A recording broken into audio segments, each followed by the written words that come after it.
बाप बेटे की रुलाने वाली कहानी। अमित एक कॉलेज में छात्र था।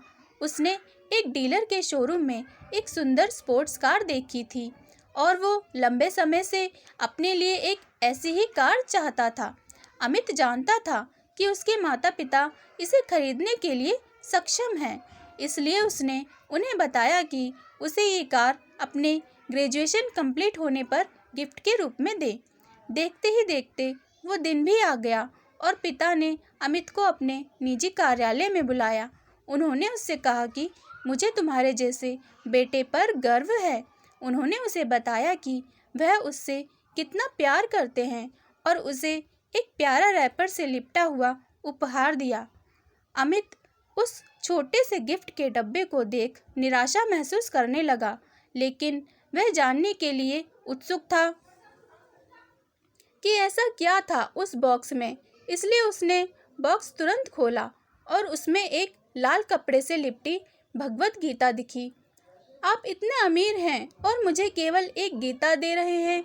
काफ़ी गुस्से से अपने पिता पर वो चिल्लाया और अपनी नाराज़गी और गुस्से के वश में आकर आव देखा ना ताब तुरंत घर छोड़ दिया। काफ़ी साल बीत गए। अमित अब एक सफल व्यवसायी बन गया था। वह अपने जीवन में खुश था। उसकी शादी हो चुकी थी और उसके 2 बच्चे थे। उनका परिवार एक सुंदर घर में रहता था, लेकिन उसके पिता के साथ टूटे रिश्तों के कारण उसकी आत्मा अभी भी आहत थी। अमित अपने पिता का घर छोड़ने के बाद कभी उनसे नहीं मिला। अमित को उस दिन के बाद अपने पिता को ना मिलने का पछतावा हमेशा रहने वाला था, क्योंकि एक दिन उसको एक पत्र मिला जिसमें उसके पिता के निधन की खबर थी और साथ ही ये बताया गया था कि उन्होंने अपने जीवन भर की पूंजी वसीयतनामा के अनुसार अब अमित के नाम कर गए हैं।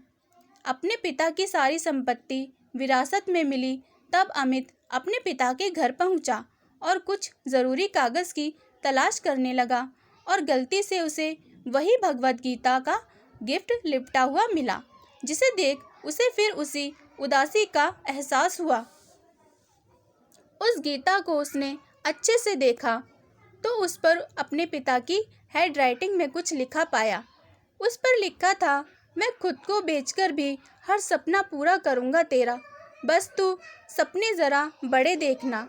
ये बोल रहा बाप नहीं, ज़िंदगी का सबसे पहला दोस्त तेरा।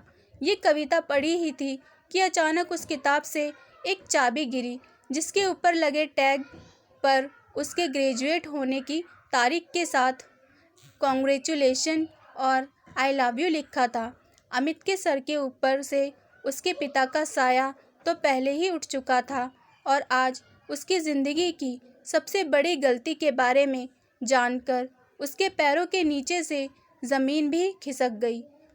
इस दिन अमित की आंखें और रूह दोनों पछतावे के आंसू रोई।